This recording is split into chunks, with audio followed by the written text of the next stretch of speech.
Hey guys, it's Stephen B again. Sin0822 is my username. Today I'm going to take a look at Gigabyte's top-of-the-line Z68X board, the Z68X-UD7. In the back we have the old P67A-UD7-B3. It's basically the same board. It really is, physically. But the chipset provides us our extra SSD caching features, which is a huge selling point, as well as some differences in accessories and BIOS support, of course. You do have touch BIOS in this, which is a Windows GUI based touchscreen enabled hybrid EFI BIOS.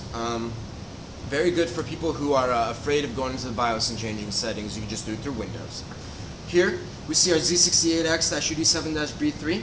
We open up the package, we see stuff about power delivery here, because this is Gigabyte's true 24-phase design, as well as the heat dispersion right here of the heat sinks.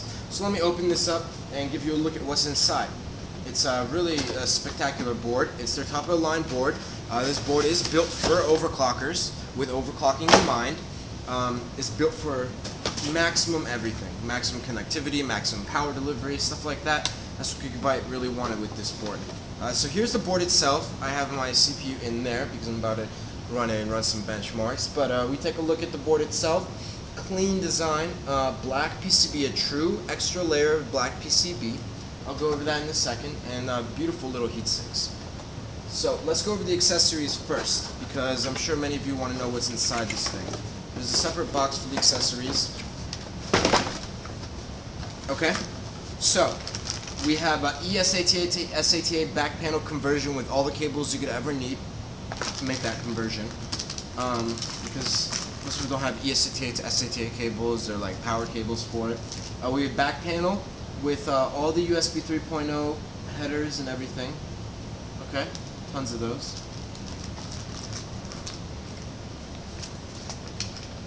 Here we have our three-way SLI bridge, two-way SLI bridge, but this time it's black. We have user manual with postcodes, quick install manual, and driver CD. We have 4 SATA 6 GB per second black cables instead of blue, and they're angled. The two of them are. And then we have this USB 3.0 front panel bay, about $15–20 on its own, and the new connector as well. So now we went over accessories. Let's go over the board because I've been waiting for this. Okay, so we open up this beautiful board, and we see that we have these beautiful heat sinks with these black heat pipes, copper heat pipes, aluminum heat sinks. Let me take it off and give you a look. Okay, I unscrewed it before. Here we have thermal paste, thermal paste, thermal pad, thermal pad. Beautiful gold accents. It really is a work of art. Gigabyte has gone out of their way to make their boards look great. Like I said, I think they really got an interior designer to take a look at their boards, because I mean, with this heatsink and this black PCB, it doesn't have any brown color seep through. It really is a work of art. Okay, so let's start with the back panel. Okay, we have PS2 provided by ITE Super IO chipset, keyboard or mouse. We have 6 SATA 3 GB per second, 2, 4, 6. Okay, and we also have USB 3.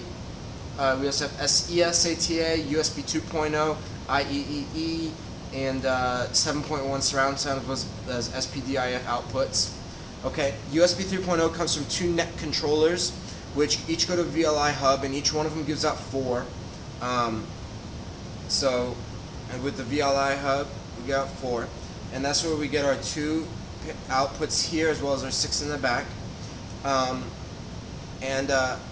We also have 2 Realtek controllers for dual gigabit LAN, 811E controllers. We have ACL 899 codec for the high definition audio with 108 decibel playback, as well as Blu-ray support.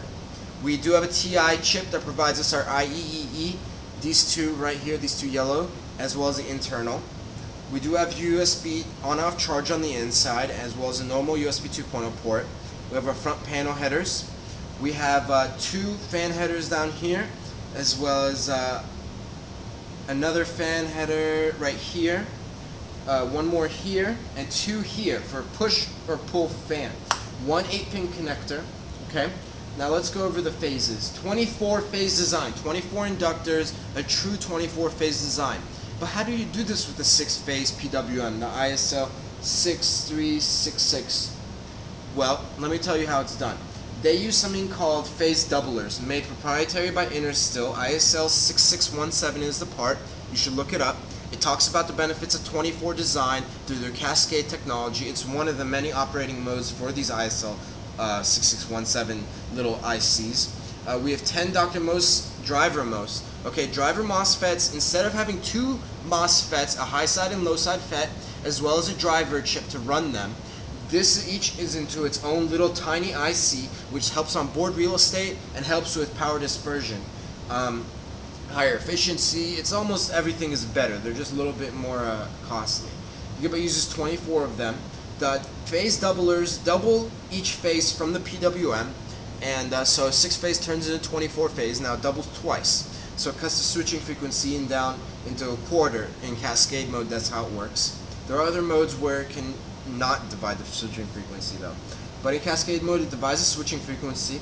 That gives us lower switching frequency, gives us higher efficiency, gives us lower operating temperature, also gives us much higher power output out of the driver MOSFETs.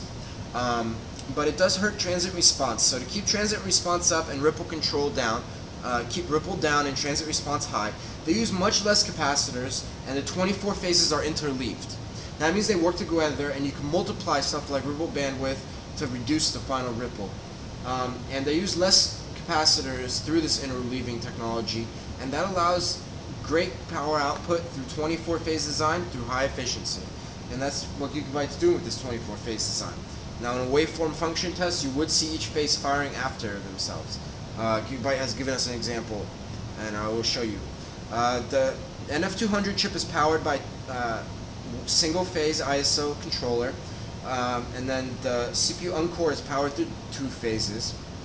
Right here we have 2 phases again for the RAM, and then 2 phases again and 1 phase for the CPU PLL, and then we have a single phase here for the chipset, the PCH.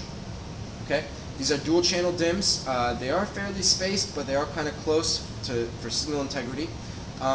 So you might want to use these 2 ports instead of these 2. Now you want to skip a port when installing RAM, because dual channel will work if you have 1 port here, one's in the first or third or second or fourth, not in 1 and 2. Okay. Now the NF200 takes 16x PCIe lanes and makes it 32. Now how does it do that? Well, think of it as a jug of water with 32 ounces capability, and you need the 32 ounces, but usually it's just 16 ounces. So you have 1 pourer that's 16 ounces. Okay. So pouring in twice takes more time than pouring in once, but you can pour in twice. That's how the NF200 basically you can think of it. It gives you 32 lanes, but with added latency. Okay, because it's got to take time to get the other 16x lanes.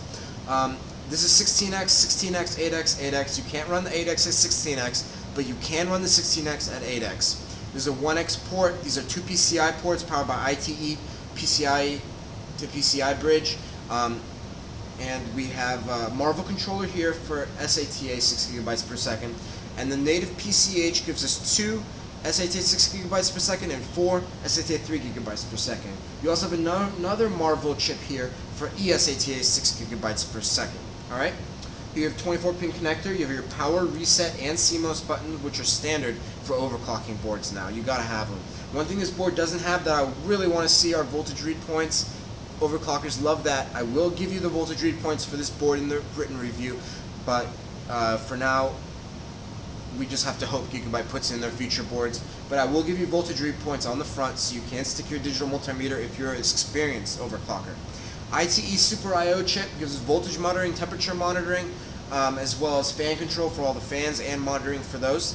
You have a postcode display here that gives us our post readout. Manual has the codes in it. Alright. You have 2 PCI clock generators for PCIe buses. And the ITE chip here controls phase shedding, so you can use only 2 phases if needed, or up to 24 at a time if needed, as well as LLC, load line calibration. This board has 10 levels of load line calibration. Dual BIOS support right here for the redundancy. It's very effective with P67, and it's great to see it on all GIGABYTE boards now. They're Ultrabook 3 ultra durable 3 design, which gives us to our last point. This board is 8-layer PCB with 2-ounce copper instead of the standard of 1. What this does is give us a higher copper content, which gives us less impedance, as well as make this a giant heatsink. We have one last feature I want to tell you about, USB 3.0 turbo mode.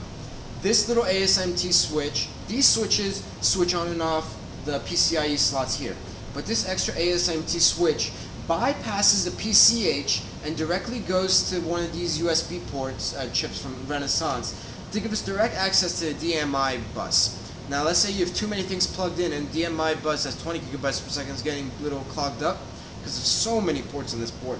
You can hit USB turbo mode and it will go directly to the PCIe lanes of the CPU and take out a GPU slot, and it'll give you that extra bandwidth needed. It's a really cool feature. You got to enable in BIOS if you want to. Altogether, this is a great board, apart from early like BIOS things and the fact that this PCIe 1X slot is blocked off. It's a solid, rock stable board that's proven itself in overclocking in the form of its P67A-UD7-B3 counterpart, and it's one hell of a board. And SSD caching is a nice feature since this board is not much more than this, and we'll be replacing the P67 board. Alright, have a nice day, and I hope you enjoyed the review. If you have any questions or comments, please feel free to let me know. Thank you.